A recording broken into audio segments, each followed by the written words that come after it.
Welcome to Fantasy Sports Daily, powered by FantasyGuru.com. Monday through Friday at 12 p.m. Eastern Standard Time, 9 a.m. Pacific. Ray Flowers breaks it all down for you from a fantasy sports perspective.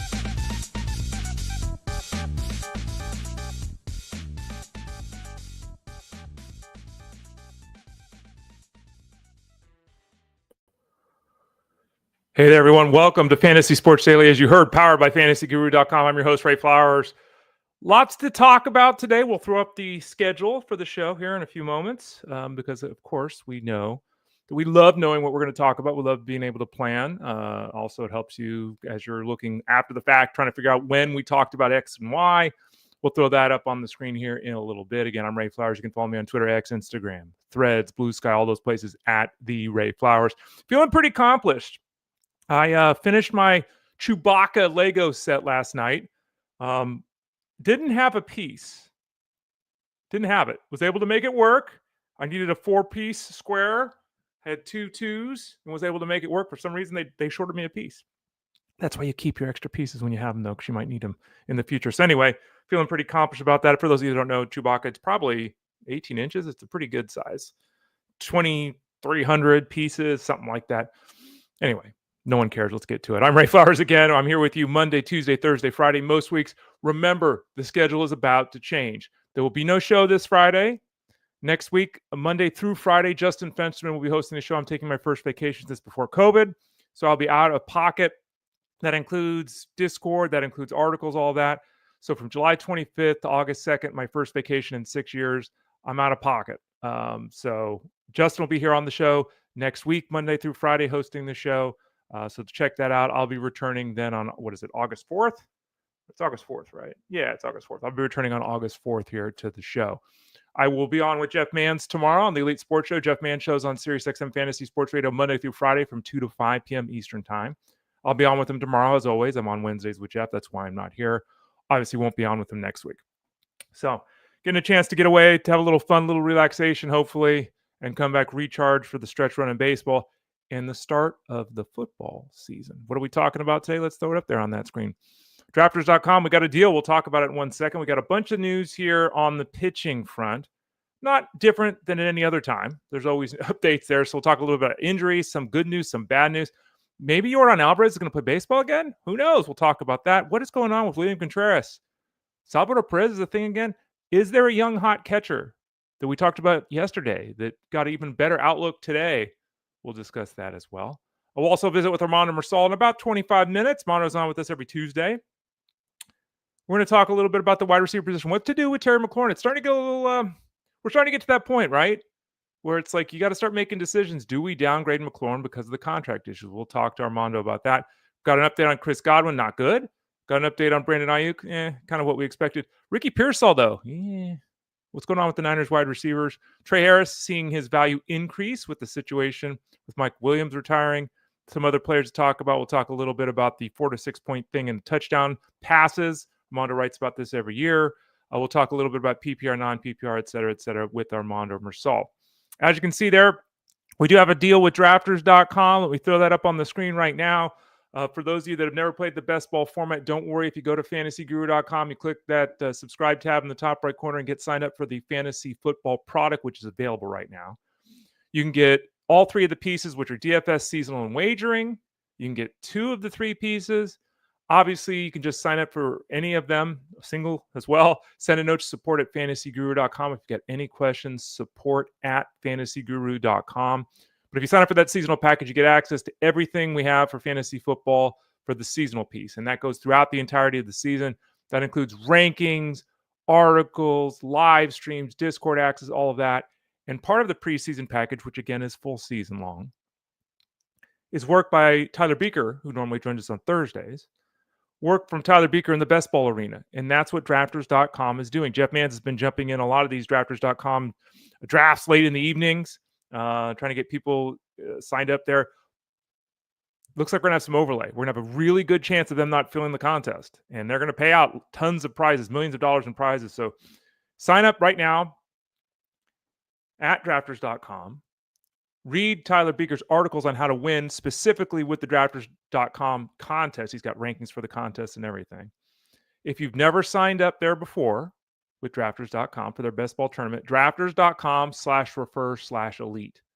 Drafters.com/refer/elite. You get a 100% bonus match for up to like $500. It's a fantastic offer. Now, for those of you that have signed up previously, you've already been a member at drafters.com, you get a reload bonus for 20%. And that promo code is one word, Elite Reload. One word, Elite Reload. Get signed up there. All right.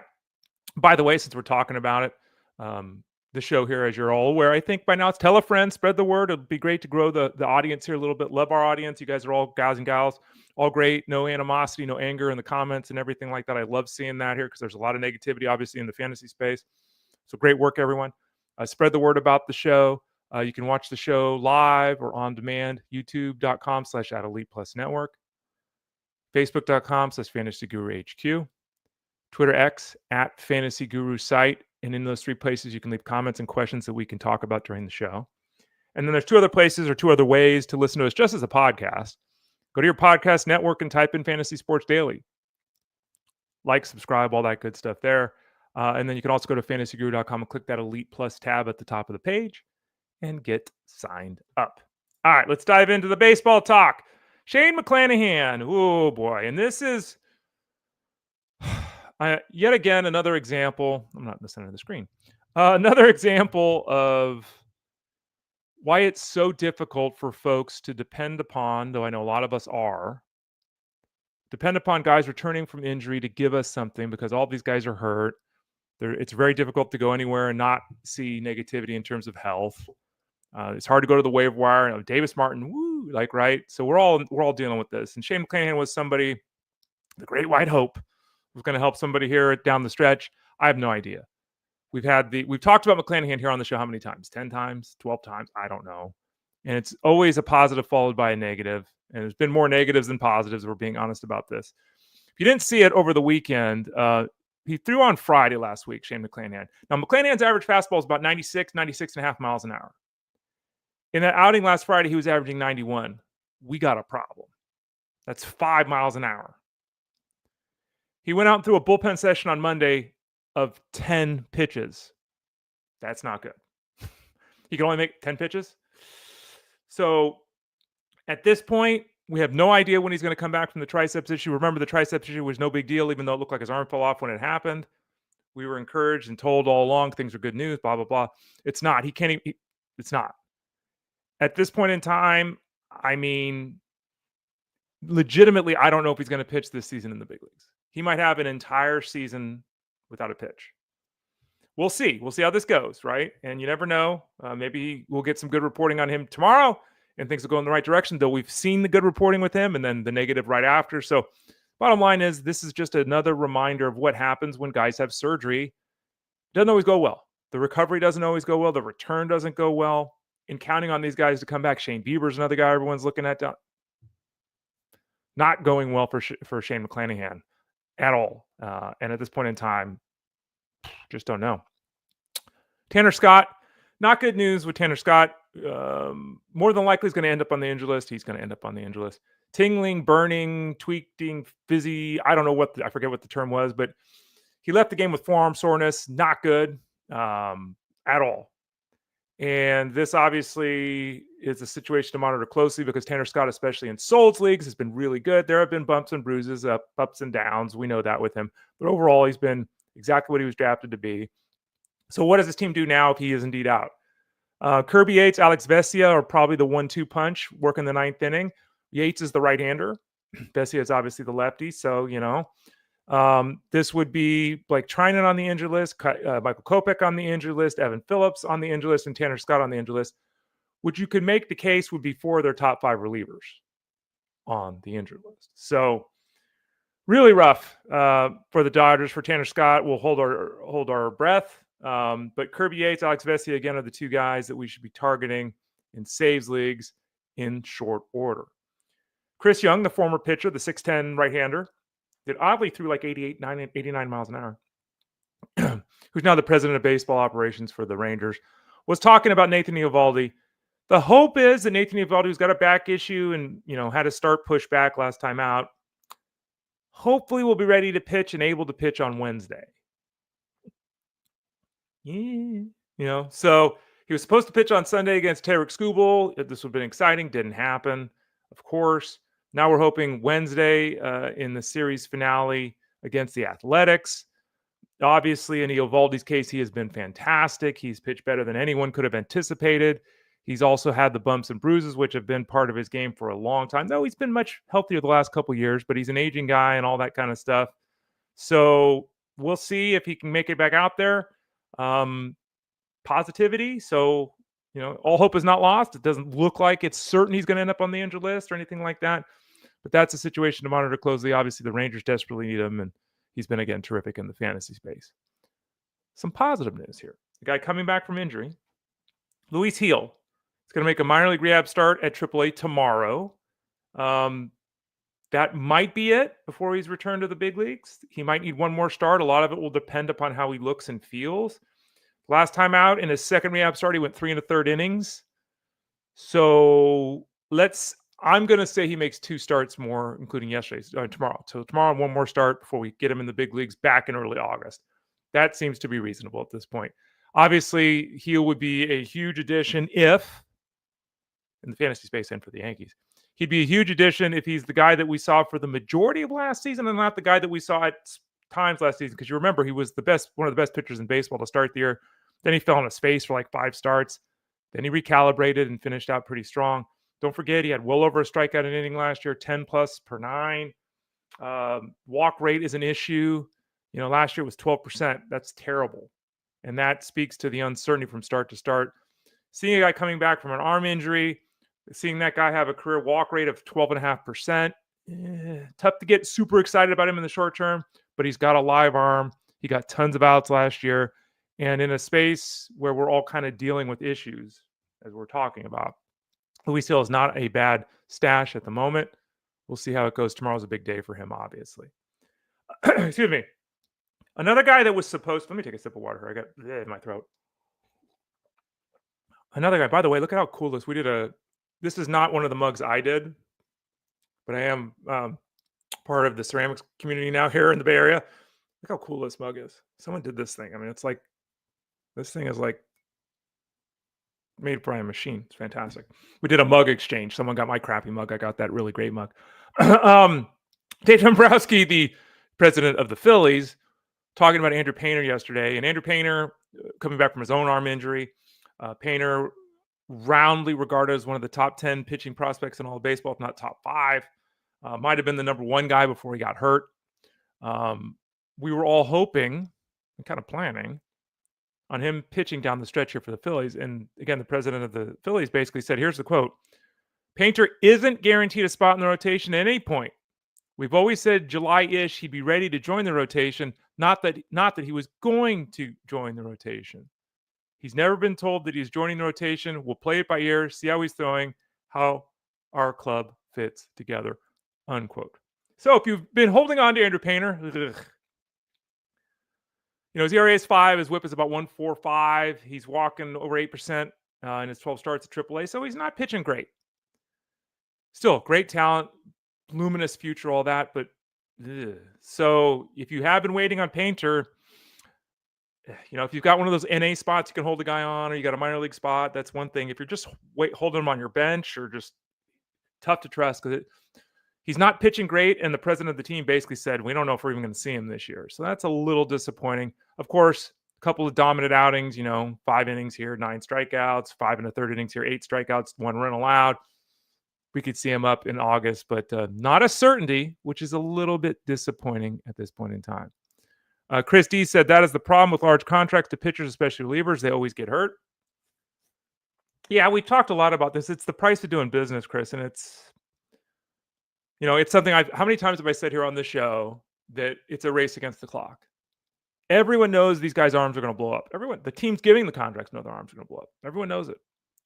Last week, we talked about the 97 plus mile an hour velocity. We've talked about this going back. I've been talking about this probably legitimately as an issue for 5 years.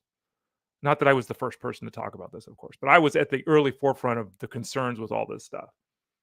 And it's not that it's not that the contract obviously has any bearing. It's that by the time you're good enough to get the large contract, you got a lot of miles on your arm, And if you're at 100% every pitch and you're doing all this stuff to get that $30 million, $50 million, $150 million contract, I agree with you completely. If I've owned a team, I'm not giving anyone a $200 million contract for a pitcher. Just not doing it. Just no. I'll give the $200 million to the guy that's going to play third base for me for the next decade. I'm not doing it for a pitcher. So we'll see if things get recalibrated. I kind of doubt they will, because there's always a couple of teams that will pay for the guy. It only takes two, right? It only really takes one, but it only takes two bidding against each other to drive the price up even more. So, yeah, it's the rough place we're in, and with the way that teams callously handle their pitchers, and I say that oddly because it sounds odd because obviously they handle their pitchers very carefully, but the way they allow their pitchers, how about that? To go 100% balls to the wall in every pitch. Speaking of pitchers going balls to the wall, Brandon Woodruff, wow. Brandon Woodruff had setbacks this year. He was hit by a batted ball. He came back way later than anticipated. And there was all the concern because, frankly, Woodruff's velocity is not what it once was. And that's not a surprise. He's 32 now. He's coming back from injury, all that kind of stuff. The Brewers, who have, by the way, have won 11 straight games now, had Brandon Woodruff last night blank the Mariners over 6 innings. And that is now 3 starts with 23 strikeouts and no walks. I mean, this is Brandon Woodruff, who, let's not forget, dominant pitcher prior to the injury. Let's not forget, Brandon Woodruff in 2021 had 211 strikeouts, 2.5 ERA, a 101, 0.96 whip. Who for his career? Brandon Woodruff's got a career whip of 103. Now he's only thrown 700 innings, so there's that. But 103, he has never been better. And that is extremely interesting / attractive. He no longer gets the ground ball. His ground ball rate right now is perilously low at 26%. His career mark is 42, about league average. 26%, probably sample size related, but that's really low. The velocity on his fastball, 96 miles an hour in his heyday. This year it's 93. So he can't possibly keep up where he's at right now. But the good news is he's getting outs. He's going deep into games. And he's looking like not a difference maker. I don't want to use that term, but he's looking like he might be. As crazy as it sounds, I obviously know me, I can't speak properly. I, and no one else, I don't think, was saying difference maker. And if they were speaking out their ass. But he might be down the stretch here. Of course, you never know. Hiccups, setbacks, workload, all that stuff with Brandon Woodruff. But right now, pitches against the Marlins next time up. We're starting Brandon Woodruff against everybody right now. There's no slow playing this guy. There's no matchup with this guy. We're just starting him right now. Phenomenal start to his 2025 season. On the hitting side of things, we talked about Jake Burger going to the injured list. We talked about, Zico Duran maybe getting some more playing time. Well, Josh Jung is called up. He didn't do anything down on the farm. He had a couple of home runs in 8 games. Didn't really impress, but they called him up yesterday. They put him back in the lineup yesterday. And what did he do? He went 2 for 2. He had a home run. He had a walk. He scored 3 runs, and here we go. And remember with Josh Jung, he's not young. Young. I think he's 27. Is that right? Yeah, I think he's 27. He has not developed as expected, largely because of health, starts and stops and all that kind of stuff. But he is somebody that should be hitting 250, 260 with 25 home runs at the big league level.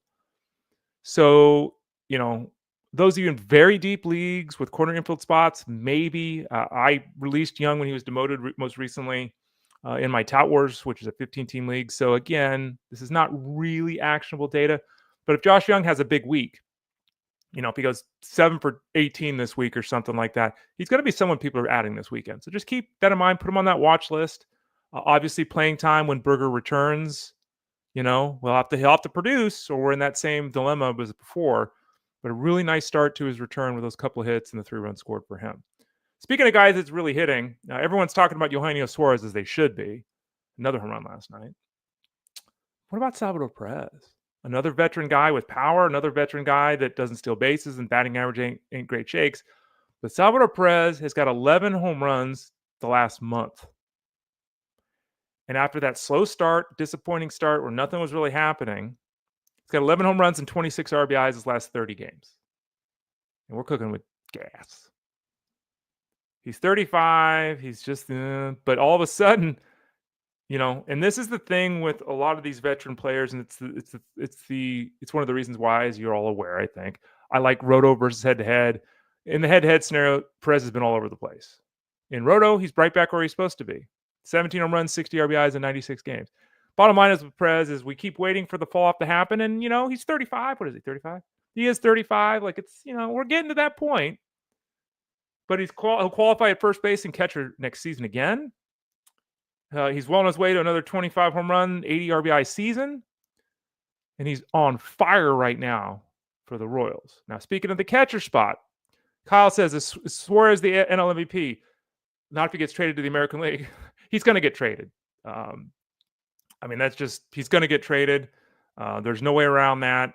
The MVP award a lot of it is, it's hype, right? A lot of it is what the folks in the media want to believe. So I'm pulling up WAR, and a lot of people lean on WAR now. Suarez is 16th in the National League. His teammate, Corbin Carroll's 9th. Corbin Carroll's not arguably, he's a better baseball player. Let's not argue. He's a better baseball player. Suarez, even with all the strength he's had, his hitting 250 with a 330 on base percentage. Anyway, if he gets traded to the American League, obviously he won't be the MVP. And frankly, the home runs are nice, the RBIs are nice, but I wouldn't put him as the MVP right now. Let's see. Where was I? Oh, speaking of the Diamondbacks. We talked yesterday about how in multiple leagues, I added Adrian Del Castillo, the catcher of the Diamondbacks. We talked about, so you can always look at episode 447 yesterday, where we talk about the waiver wire every Monday. We got an update on Gabriel Moreno, who's on the 60-day injured list now. They're saying that finger issue of his, he's still a couple of weeks away from resuming baseball activities. The CT scans show that right finger isn't completely healed yet, so he's a couple of weeks away from resuming baseball activities. Then we're probably looking at 10 days-ish, 2 weeks-ish, right? So at this point, mid-August, late August is probably where we're at. And Adrian Del Castillo, as I talked about yesterday, when Suarez gets traded, if he does, it seems likely, maybe they keep Del Castillo around as the DH. So in 2 catcher leagues, he's absolutely an addition right now. And somebody whose star is trending upward because of the concern with his teammate's finger. Speaking of finger, I don't know. Yordan Alvarez. Hey, Yordan Alvarez is a baseball player. He hit some soft toss. Whoa. For those people that don't know what soft toss is, that's where a coach sits there. Let me back up. Coach sits there and basically underhand tosses the ball to you. So instead of using a tee, you just track the ball in the air and then you hit it into a net or a fence or whatever. Something we've all done if you've played baseball. It's taking swings. So he's doing that. His hands feels good according to reports, but the team is being careful after the setbacks. And so here we are. What is July 22nd? Seems unlikely. I guess it's possible. Seems unlikely. And given everything we've seen, very unlikely might be a better way to say it. Then we'll see him in July. Does seem like we're going to see Yordan Alvarez in early August. And despite all the negativity and all the setbacks and the lack of production this year, Yordan Alvarez could be an MVP level performer the final 2 months of the season. Keep that in mind. I'm not saying it's going to happen. There's been so much. This season's been a disaster, so who knows? But Yordan Alvarez is a hell of a baseball player, trending finally in the right direction. Kyle Manzardo, home run, double, walked yesterday. That's 3 of 4 games, which Manzardo's hit a home run. And Manzardo, just to check back in with the youngster, who there was a lot of discussion about this preseason. One of the better, younger hitting corner infield power options. I'm trying to find the right words here to say, hey, the younger version of Jake Berger. Manzardo's got 16 home runs in 308 plate appearances, which is pretty good. It's a 25 home run pace, and we can live with that. Now, he's hitting 219, which is terrible, and that was the real issue. Well, there was 2 issues with Manzardo. One, was he a hit over power guy? And 2, would he be able to be a daily player, or would he need to be platooned? Interestingly, he's been a power over hit guy this year, as we were just discussing. 219 batting average, 295 on base percentage. 89.7 exit velocity, 41% hard hit rate. So this has been a weird season in some respects because he's had more power, or the power's been there, hasn't more power. He's shown the power that we knew was there, but thought might be a few years away. Whereas on the flip side, he just hasn't hit as expected. He is hitting 196 against lefties, and against righties hitting 224. So he's got a lot of work to do. He has played 26 games at first base, so at least he'll qualify at first next year. Spent most of his season at the DH spot. Not really playing against lefties, so he's basically a platoon guy at this point too. So, Kyle Manzardo, moderately effective, but not a fantasy weapon unless you're in an AL-only league. Brady House, let's check in. He 3 for 4 yesterday, so let's check in on the youngster who probably is best suited to be an NL-only option at the corner infield spot. House, who is, I don't know, prospect 4 or 5, something like that with the Nationals. The hope is that the 22-year-old will be their third baseman of the future. He's played third base 26 times, hitting 279, solid. 300 on base percentage, terrible. 394 slugging percentage, poor. 115 isolated power mark, poor. Now his 4% walk rate sucks. That has to go up. We talk about this all the time. You're going to hit 230 if that's the case. Okay, that has to go up. 22% strikeout rate, slightly below the league average. Really like that. So he's putting the ball in play. Let's look at his hit dispersal chart. 40% pull rate, 33% up the middle, 27% opposite field. All right, that's pretty good too. We can work with that. That's not bad. For a guy that's supposed to have power, though, a 9% launch angle is a little bit low. 5% barrel rate's a little bit low. 45% hard hit rate's pretty good. The expected numbers show him to be performing better than the raw numbers. So you add it all up, and it's like, this has been a pretty fair start. I think in the case of House, he's looked at more frequently as a power over hit guy, kind of the opposite of Kyle Manzardo. To date, it's kind of been the opposite. He's been more of a hit over power guy.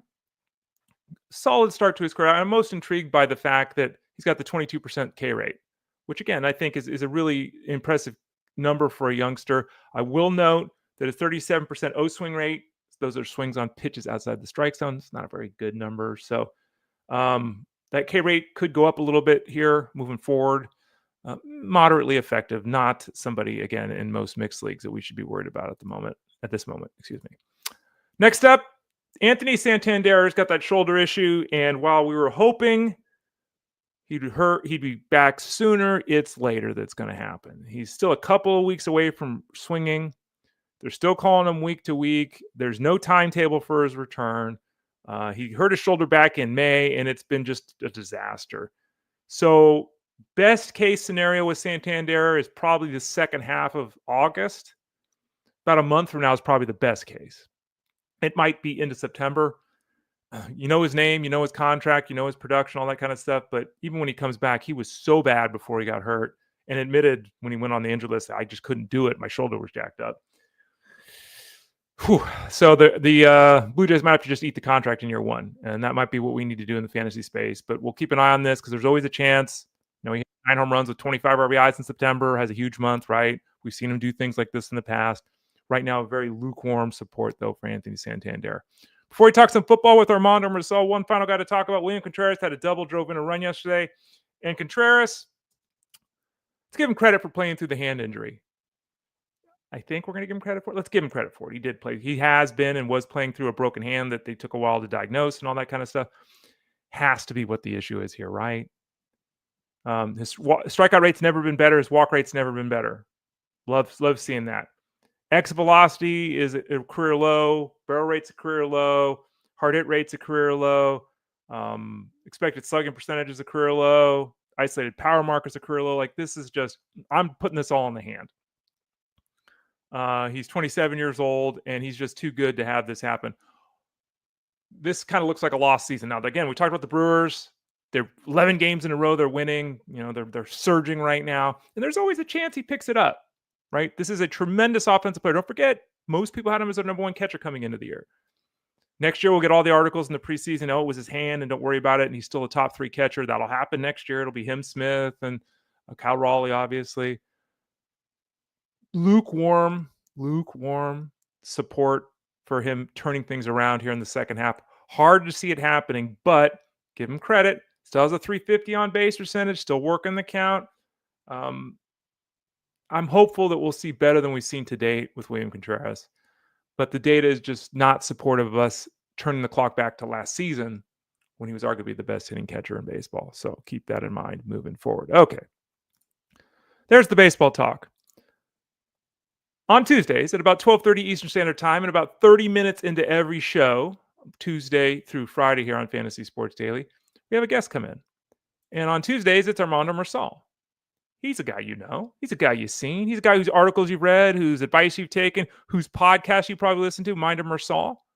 If you go to fantasyguru.com, click that Elite Plus tab at the top of the page, you can find this show in podcast form, and you can find Mind of Marsal in podcast form. So let's bring him in right now. He is the one, the only. Well, I don't know. He might not be the only. I think he's the only. Wow, he's not a junior. He's Armando Marsal at fantasyguru.com. You're the only one, right, Armando? No, I'm actually. So there's my grandfather, my dad, and myself and my son, all Armandos. Really? So are you then the third and he's the fourth? Well, he's actually, so he's junior because I have a middle name. My dad's middle name and my middle name are different. Okay. Right. So, but my son has the same middle name. So he's technically the official junior. Okay. But there are 4 Armandos. Wow. Yeah. 4 generations of Armandos. Wow. Yeah. So why the middle name change then? Why not just go full in? Well, my parents gave me my grandfather's middle name, so that my other grandfather, they gave me his name as my middle name, so I carried on that tradition. Yeah, nice. All right. Yeah, I had a good relationship with him, when he was alive, so I carried on that tradition. Good, nice. Yeah, I think most people know, I'm actually the third. I'm named after my grandfather and my dad with all 3 names.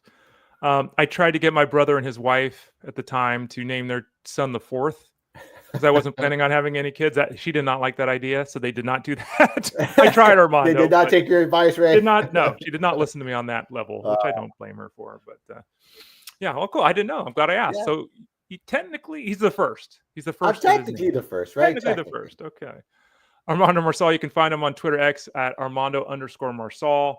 How things going, Armando? You busy? Obviously, you got lots of football going. See the articles coming out. You're in Discord all the time, doing podcast shows, all that kind of stuff. How's it going this year? Yeah, try to keep a little busy. just a little busy there. We got our 20 podcast series is live now, so we've been recording a lot of those behind the scenes, posting them live.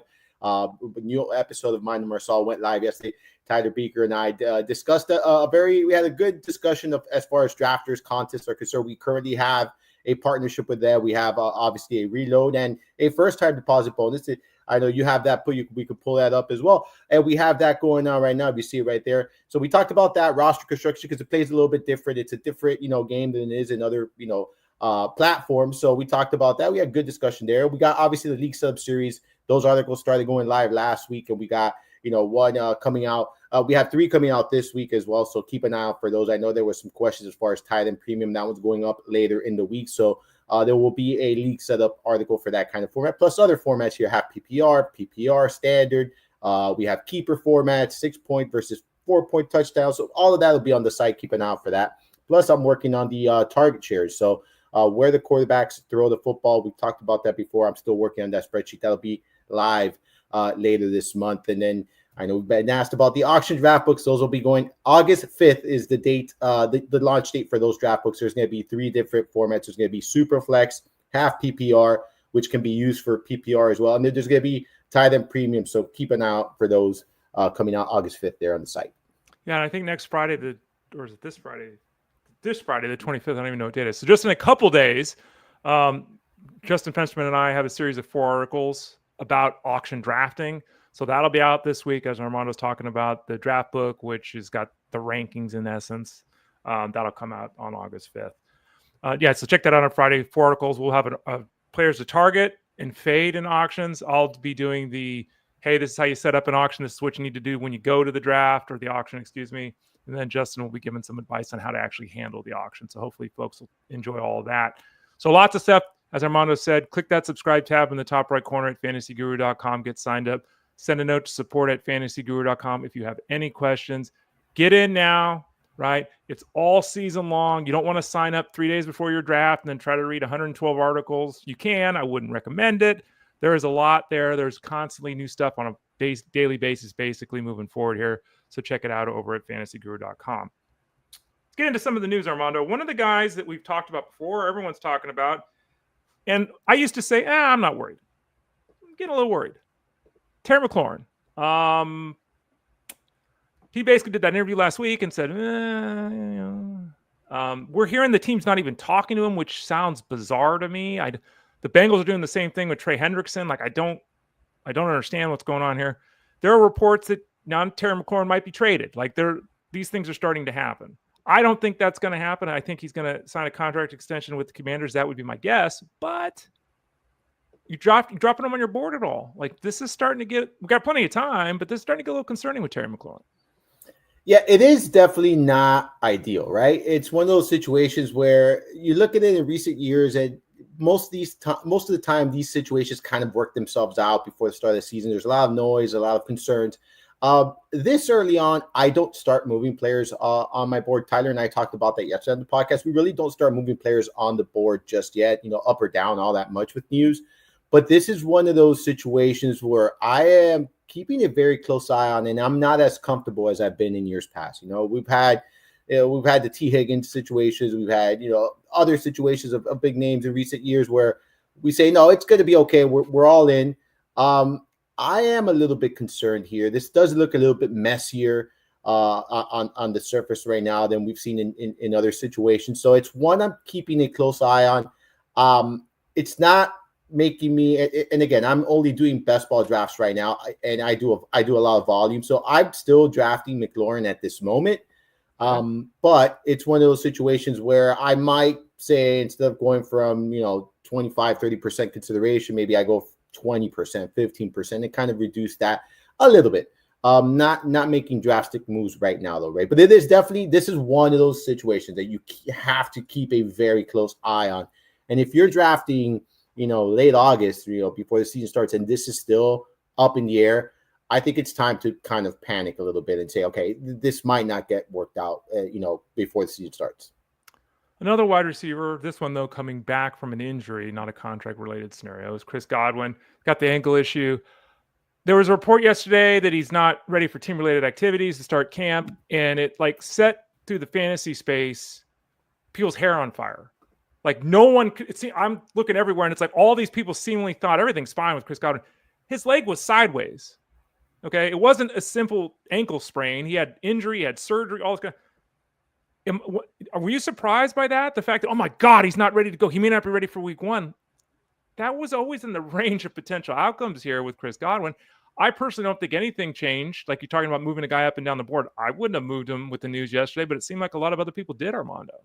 Yeah, I'm not sure why everyone's acting surprised, right? Like, that was the initial thought was he might miss the first couple of weeks of the season. Mm-hmm. And you also have to understand, like, even if he is ready to go to start the season, like, is he 100%? Are they going to give him a full allotment of snaps? Like, we don't know any of this. This is a situation where his price is a clear indication of people expect him to miss time, or people expect him not to be 100% at the start of the season, because he's not going, early in drafts. And I think his price is just fine for expectations. So I'm treating him as he's going to miss at least the first month of the season.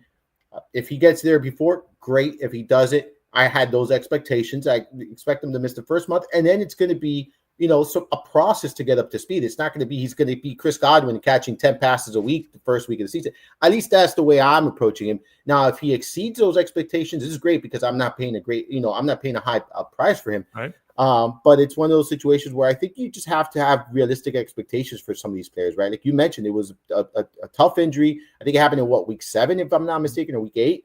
So it's not like it happened in the first week of the season. He had more time. Like, these things take time. So you also have to understand they lost their offensive coordinator there. So things are changing in Tampa Bay. So I think expectations for Chris Godwin should be a little bit more realistic, going into the season. And if you think he's going to be 100% catching 10 passes in week 1, I don't think that's realistic. Yeah, Tristan Wirfs, I guess, kind of got a positive-ish report, the left tackle there yesterday, but still he's not certain to start the season on time either. If you look at the NFFC's ADP for the month of July, Chris Godwin's got an ADP right around 70.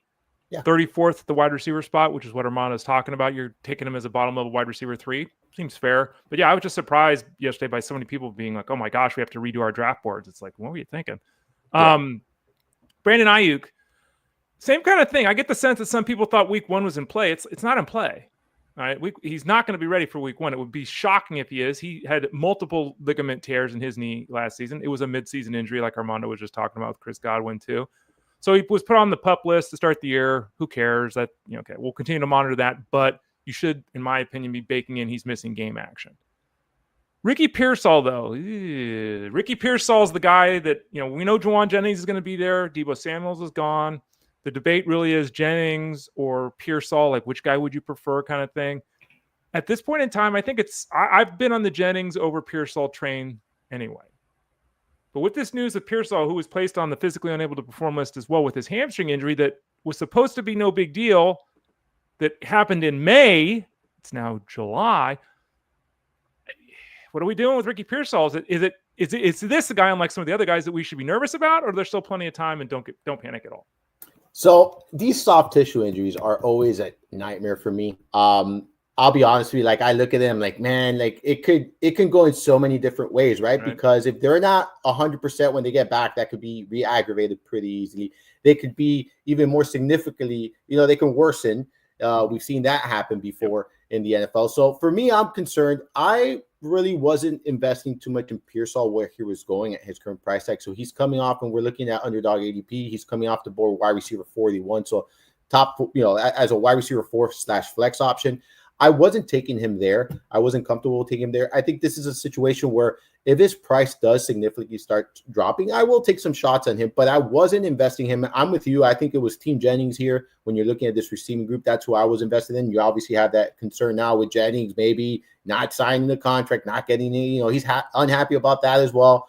The one player, I guess, that I would say I've been very aggressive with from this offense and will continue to be. No, it's not CMC. You and I both know it's not CMC. It's George Kittle. The problem is his price is now going to start creeping up because of all the news and all this, stuff. But yeah, I'm out on Pearsal right now. With this news, I wasn't really in on him. This kind of, makes my decision a little bit easier. And it's a situation where I'm going to monitor the ADP closely, right? Because now if he starts falling to that wide receiver 60 range, and I'm not saying that's going to happen, but if he's in the 60s, all right, maybe, take some shots there. You're not really investing too much draft capital. At that point, you're probably looking at your 6th or 7th wide receiver in your roster. So I'm okay with that. But to take him as my, 4th wide receiver right now, there's too many red flags here for me with Pearsal for me to click that button, Ray. Armando Marsal of fantasyguru.com again joins us every Tuesday at about 12:30 Eastern Standard Time. Let's go down the coast here in California and talk about the Chargers. Obviously, Ladd McConkey is the guy everyone's in love with. They drafted Tre Harris. They had Quentin Johnston, who improved last year, but still had work to do. Mike Williams retired, and it's not a stunning piece of news, but it's surprising at this point that he retired. And now we're getting a lot of, Tre Harris has got to go, right? He's got to be the guy now. He's got to be the X receiver here. There's even some talk from the team here that, they'd love Quentin Johnston to step up, but he can't do it. So is Tre Harris somebody who you had your eye on anyway, but who's now rising up your draft board because of the Mike Williams news? How are you handling him in particular when we talk about those Chargers receivers? Yeah, so he has been one of my most drafted receivers in drafters there. I've been drafting him very aggressively. I like him a lot because I looked at, you look at this receiving group, right? You have Ladd McConkey, and then you had, before the retirement, Mike Williams, Quentin Johnston. It really wasn't a receiving group where your competition was very difficult. And I thought Tre Harris checked off a lot of the boxes. He's someone that I think could stretch the field there. I think he's a good complement outside McConkey there. This is a team that's not going to pass a lot. I think they're going to emphasize the run. We know that with the Chargers going this year, but there's going to be some play action opportunity, some big play opportunity. I think that's where Tre Harris comes into play. And I think he's going to be in a great opportunity and position himself to be the number 2 receiver on this team. And whether that yields, 5 to 6 targets per game, 7 to 8 targets per game, that remains to be seen. But I think he's going to have a solidified role. I've been targeting him. I still think he's too cheap. He's someone that I like quite a bit. But I do think if you're going to start seeing his price start going up and his ADP start going up, especially if you start reading that he's beating out Quentin Johnston, which I think is very feasible here, given Johnston's issues and inability to catch. So for me, yeah, it's the truth. I mean, we gotta call it. Catches a wide receiver is a bad thing, Armando. It's like if you can't run and you're a running back, it just doesn't make sense. I like Tre Harris. The only downside here is I do expect his ADP to start creeping up, so long as it doesn't get out of control and he gets too expensive. I think he's a very good investment right now. Jim C leaves a comment here in the chat room. Just finished Armando Marsal. Great episode. Loving the Draft Guide podcast as well. You guys are all killing it. Again, click that click the Elite Plus tab at the top of the page to find this show and Armando show, Armando Marsal. You mentioned that he just talked over the drafters deal with Tyler Beaker, the best ball. They had the whole best ball section in the draft guide. Use the promo code Elite Reload if you've already signed up at drafters.com. If you've never signed up at drafters.com, drafters.com/refer/elite. Get signed up over there. There are 20 podcasts as part of the preseason product that Jim mentioned there as well. Armando and I think we're doing 2 of them in that podcast series. Jim also has a question here, and so let's throw that up on the screen here, Armando. Old school league, 4 bench spots. That is old school. With the situation, do you think I'm better off getting a top 2 QB and a top tight end in the first 3 rounds, since there will be plenty of mid wide receiver running backs on waivers? I will say this. I don't take a second quarterback or a second tight end in leagues with 6 bench spots. So I'm not taking a second one. So let's just get that out of the way here, Jim. Don't take a second quarterback. Don't take a second tight end. With the bench spot question, I wouldn't look at it this way. I would say that I'm still trying to put the best team together. I wouldn't pick a quarterback or a tight end early because I have a smaller bench. That's not how my mind would process this or put it together. Do you agree with that, Armando, or do you see it differently? No, I agree with it. I'm still aiming in all leagues for a quarterback within my top 10, my top 8. That's kind of where I'm at when I'm drafting. And then the tight end, it just, for me, it really depends on what you want from that position, right? If you're gonna use a second, third, fourth round capital on the tight end, you're gonna have a lot of you're missing out the opportunity cost at other position. I think you're missing out, and that's kind of why I'm hesitant to do so. Especially when there's not a premium or anything for the tight end position. So no, I probably wouldn't change my approach all that much. I do think locking in an elite quarterback is a smart way to go about things in all leagues, really. At least a top 8 on your board, but I don't think it's necessary simply because your bench spots are shallow. I do think that this is going to force you to make a lot of tougher decisions throughout the regular season, right? Where you're going to have to decide whether you want to hold someone or not. I wouldn't necessarily stash. I wouldn't draft anyone to stash in this format. The benches are just too shallow to do that. So I will advise not to do that. Like a guy like Jalen Wright, where in a deeper league, you might want to, kind of stash him, see what happens there in the backfield of Miami, or maybe some other handcuffs. Maybe this is not the league and the format to, necessarily get weak handcuffs in this instance. Maybe just get those strong handcuffs. And at the end of the day, you might have a better running back out there available than the handcuffs for your backfield. So just keep that in mind. That's kind of, the difference there, where I wouldn't be drafting many people to stash. I'm looking for people who I can plug and play, because the benches and the free agency is going to be very fruitful in this format.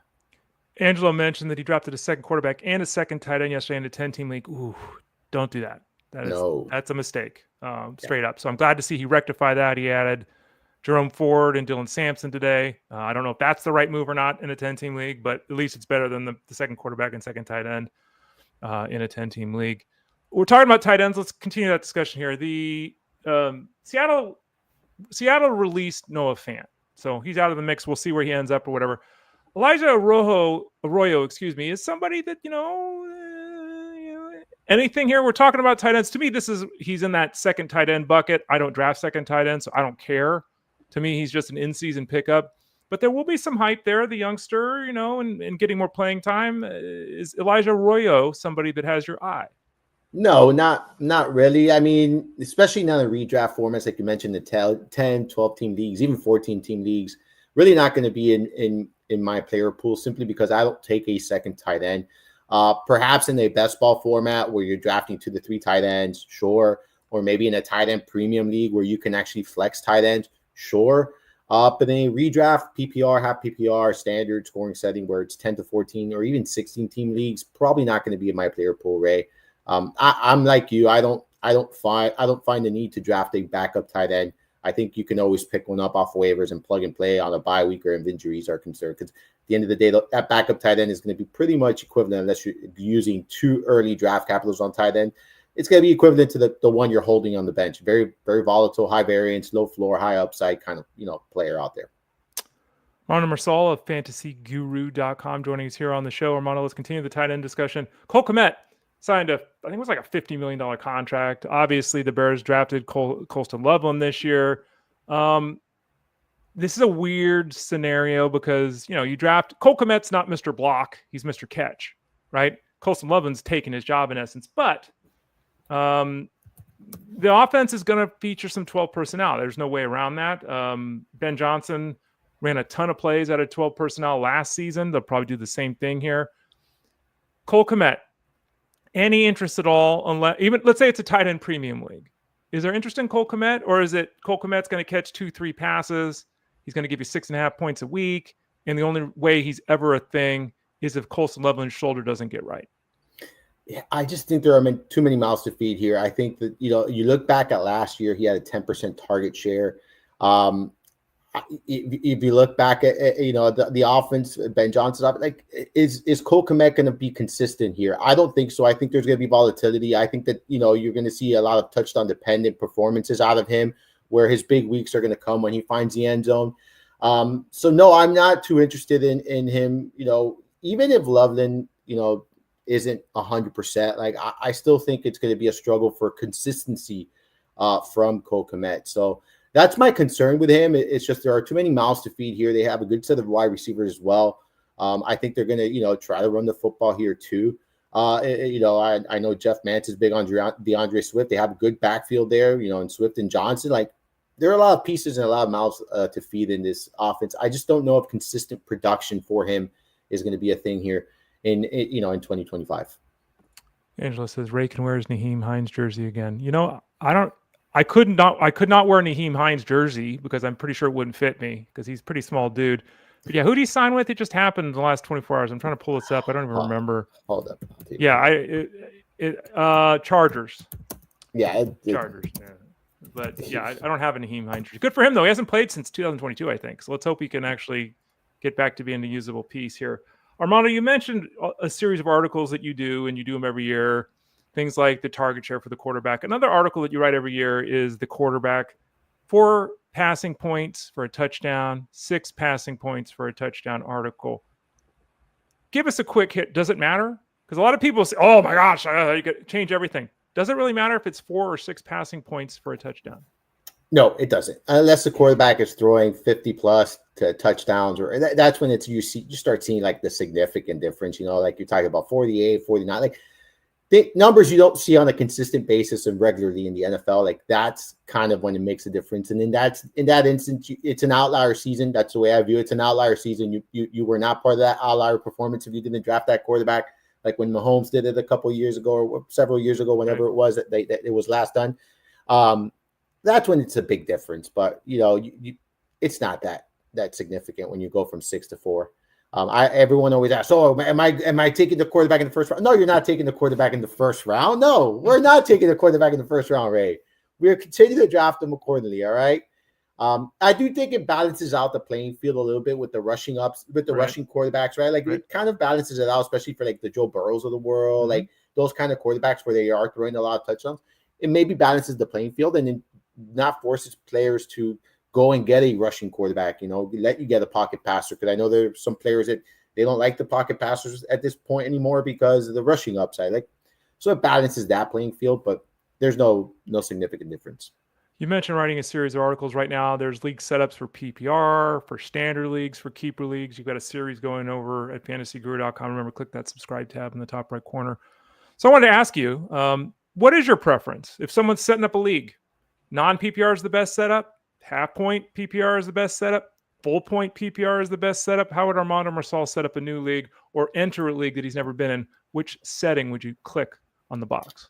I'm a big fan of PPR and I like Superflex. So a PPR Superflex league for me is an ideal format. Like I think when you look at PPR, it really gives you flexibility, right? You can go in many different directions when you're drafting. If you stay in a standard league, you kind of have to go with what everyone else is doing, and that's taking running backs early because of how significant, the differences in a standard league for the position, running back position compared to the wide receiver position. So, and then you add Superflex, and now you have a different dynamic. You have the ability to play 2 quarterbacks. You don't have to necessarily to play 2 quarterbacks. You can do so many different things. So, I've really enjoyed the PPR Superflex leagues. I like the, that with the 2 running backs, 3 receivers, and a flex setting as well.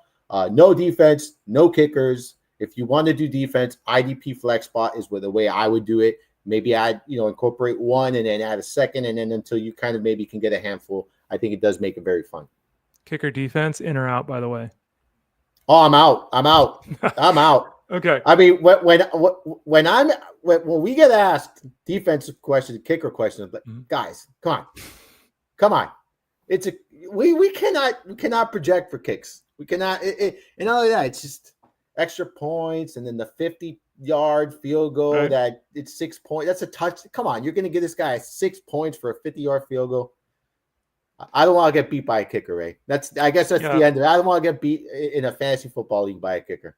I'm in the FSGA Champions League, and anyone there, we did a little poll before we did our draft this year. And any changes to the league scoring next year? It's too late to do it this year, right? Because it was 10 minutes before the draft. I'm like, I raised my hand. I'm like, I'd love to get rid of kicker and defense. And like the room went silent. And I'm like, no one thinks this is a good idea? Like, how is this not a good idea? So anyway, I guess a lot of people are stuck in 1987 and they don't want to move forward. I don't get it either. Final question for you, Armando. You just mentioned, so PPR, Superflex, that's your favorite setup. Give me a guy's name that goes up in your estimation in a PPR setup. We were talking about Nyheim Hines. He had multiple seasons of 60 catches, so he would have been a guy, obviously, that would have seen an increase in his value in a pass-catching league. I wrote the PPR running back myth. It's got a decade of analysis in it, showing how difficult it is to get a running back consistently catching passes, a guy like Nyheim Hines in particular. 63-44, 63-40, all over the place. Give us a name that in Armando Marsal's PPR setup, he's more interested in than if it was a non-PPR setup.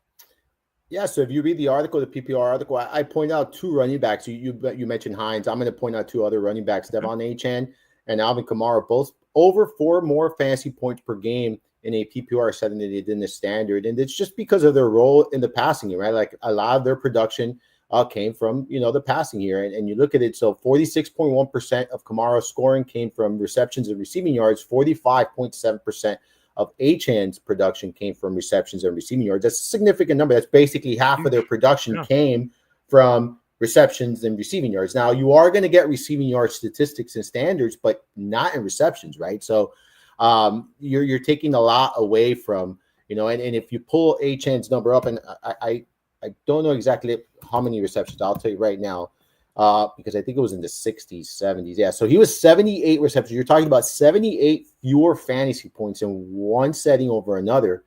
That's a lot. That's a significant number. So it's a big drop off when you're looking at it from a fantasy point per game. You're talking about nearly a touchdown for each of these guys at 4.5 and 4.7. Yeah, and that PPR running back myth article, Ray, you're an idiot. Alvin Kamara, like Armando said, catches 70 passes every year. The article is not about Alvin Kamara. It's not about Christian McCaffrey. It's not about Devon Achane. It's about the guys that get their value. A guy like Nyheim Hines, right? A guy like Austin Eckler, a guy that gets a lot of their value from catching passes, as Armando was talking about, versus touching the ball on the ground as well. So I would really encourage everyone to check that out, because you hear PPR gold, running back, PPR. You hear it all the time. Finding those guys that catch 50 passes year after year, it's not as easy as you think. So check that article out over at fantasyguru.com. As Armando mentioned, you can find his podcast. Click that Elite Plus at the tab at the top of the page. He's doing the series of articles. He's got articles coming out. He's in the chat room answering questions. He just did the podcast with Tyler Beaker talking about best ball. Anything else, Armando? I mean, that's only the kitchen sink. Anything else coming down the pipe you could share with the folks here? Yeah, so tomorrow you talked about 6-point versus 4-point. That'll be live on the site tomorrow. We got the tight end premium going live Thursday, then the half PPR going live Friday. Russell Clay and I will, the next drop of the podcast, that'll be tomorrow. Him and I, we're going to be talking I think it's running backs out there that is, because we did 2 this week. So we have 2 different ones there, Russell Clay and I. So we got that coming out. We got the league setup series continuing. Like I mentioned, we got the target shares coming out at the end of the month, auction draft book, and just continuing the series, man. This is a fun part of the year. And then we got training camp reports coming out very soon. That's going to be a weekly article that we do. So just a ton of content there on the site. Armando Marsal podcast, like you mentioned, every week you can catch that there as well. I also have that on YouTube, so you can watch it if you want to look at my face for about an hour or so. If not, you could just listen to the voice. It's all right. It doesn't matter, right? All right, but it's an option. It's an option there. So yeah, you can find all of that over at fantasyguru.com. Who doesn't want to look at our beautiful bearded faces, Armando? Come on. I have my moments, Ray. I have my moments, you know? I used to. I don't have many anymore. Thanks for joining us today, Armando. Appreciate it. I'm not going to be here next Tuesday. So you'll be visiting with Justin Fensterman next week, as I assume. But Armando's here every Tuesday at about 12:30 Eastern Standard Time, sharing his knowledge. So thank you, Armando, for your time today. Enjoy the rest of the week, and the folks can look forward to all that great work that you have already up and forthcoming at fantasyguru.com. Yes, sir. Always a pleasure being on, man. Thank you. You got it. He's Armando Marsal. I'm Ray Flowers. Tomorrow, Justin Fensterman will be on the show. I'll be with Jeff Mans on the Elite Sports Show, 2 to 5 p.m. Eastern on Sirius XM Fantasy Sports Radio. And then I'll be back here on Thursday with Tyler Beaker. For Armando, I'm Ray. This has been Fantasy Sports Daily, 12 o'clock Eastern Standard Time, Monday through Friday, powered by fantasyguru.com.